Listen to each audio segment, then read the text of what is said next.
عورت کا لپسٹک لگا کر گھر سے باہر نکلنا حرام، عورت کا خوشبو لگا کر گھر سے باہر نکلنا حرام، عورت کا عطر لگا کر پرفیوم لگا کر گھر سے باہر نکلنا حرام، یہاں تک کہ عورت خوشبودار کوئی چیز، کوئی تیل ہی کیوں نہ ہو، ڈابر آنولا یا چمیلی، اگر یہ تیل بھی لگا کر گھر سے باہر نکلتی ہے تو اس کے لیے یہ بھی حرام۔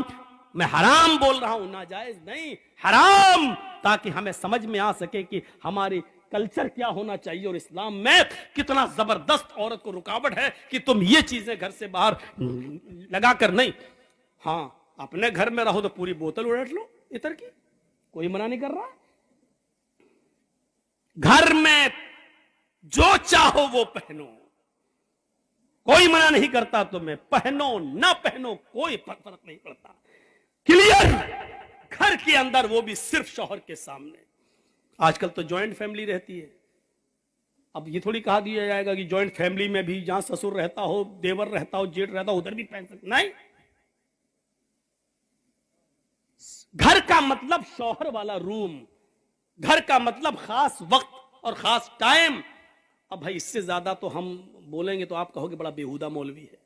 اسلام کی محبت ہے تو مانو، نہیں ہے تو جو دل چاہے کرو۔ اللہ کے نبی نے فرمایا جب شرم و حیا کسی کے اندر سے نکل جاتی ہے تو اس کا جو دل چاہے وہ کر سکتا ہے، جب شرم و حیا نہیں تو جو دل چاہے کرے۔ اب اس کے اوپر کوئی چیز نہیں رہ گئی جب شرم و حیا ہی نہیں رہی۔ اللہ کے نبی چیخ کر کہتے ہیں ان اول ما یرفع عن حاذل امتی الحیاء والامانۃ، ہماری امت سے سب سے پہلے جو چیز اٹھائی جائے گی وہ حیا ہے، شرم میں سب سے پہلے یہ دور کر دی جائے گی۔ آج شرم و حیا بک چکی ہے، نیلام ہو چکی ہے، شرم و حیا نام کی کوئی چیز نہیں رہ گئی ہے، شرم و حیا نام کی کوئی چیز آج باقی نہیں رہ گئی ہے۔ آج لڑکے اور لڑکیاں ایک ساتھ گفتگو کرتے ہوئے، سائیکل چلاتے ہوئے، باتیں کرتے ہوئے جا رہے ہیں، یہ شرم و حیا نام کی کوئی چیز نہیں رہ گئی ہے۔ وہ ایک دور تھا، وہ ایک دور تھا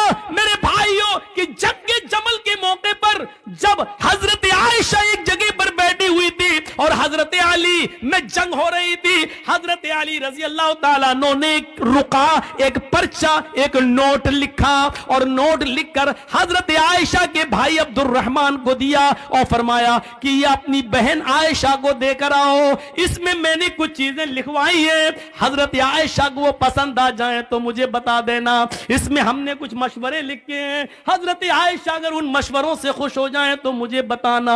او میرے نوجوان ساتھیوں، آئے معظم پور کے لوگوں، آئے اس گاؤں میں رہنے والوں، آئے بنگال سے جڑنے والوں، سنو، حضرت عبد الرحمن حضرت عائشہ کے بھائی حضرت علی کا پرچہ لے کر آ رہے ہیں، گھوڑے پر بیٹھے ہوئے، گھوڑے کی پیر کی ٹھوکریں دھول اڑا رہی ہیں، اس دھول میں حضرت عائشہ سمجھ نہیں پائی کہ اس گھوڑے پر بیٹھ کر کون آ رہا ہے۔ حضرت عائشہ نے جلدی سے پردہ کر لیا اور جلدی سے اپنا چہرہ چھپا لیا اور منہ موڑ لیا، اور عبد الرحمن آتے ہیں اور ان کے ہاتھ میں پرچہ دیتے ہیں، لیجئے یہ پرچہ حضرت علی نے دیا ہے۔ حضرت عائشہ نے اس پرچے کو لیا اور پرچہ پڑھنے سے پہلے کہا اے اللہ یہ کون سا دور آ گیا ہے، اے اللہ یہ کیا زمانہ آ گیا ہے، اب لوگ میرے پاس دلیری کے ساتھ آنا شروع ہو گئے ہیں، اب میرے پاس آنے میں شرماتے بھی نہیں ہیں، اے اللہ یہ کیا دیکھ رہی ہوں میں کہ لوگ اب بالکل نڈر ہو گئے اور لوگ میرے پاس برجستہ آنے لگے ہیں، پہلے آواز دیتے تھے، اپنا نام بتاتے تھے، سب کچھ کہتے تھے، اس کے بعد میرے پاس آتے تھے، اے اللہ اب لوگوں میں اتنی جرات اور بے باکی ہو گئی ہے، اتنی نڈرتا آ گئی ہے کہ اب ڈائریکٹ ہم سے پاس آ گئے اور ہم سے باتیں کرنے لگے۔ حضرت عبد الرحمن نے جب اپنی بہن عائشہ کے منہ سے یہ جملے سنے تو کہتے ہیں اے بہن ذرا پلٹ کر دیکھو، میں تمہارا اپنا بھائی عبد الرحمن ہوں، میں غیر نہیں ہوں۔ تب حضرت عائشہ نے پلٹ کر دیکھا تو سامنے ان کے سگے بھائی کھڑے تھے، تب انہوں نے اطمینان کا سانس لیا، تب انہوں نے چین کی سانس لی۔ میرے بھائیوں، حضرت عائشہ کا پردہ کرنا اور اپنے بھائی سے کو پہچان نہ سکیں تو یہ کہنا، اب لوگوں میں یہ کتنی دلیری اور بہادری پیدا ہو گئی ہے کہ وہ اب بلا روک و ٹوک میرے پاس آ جاتے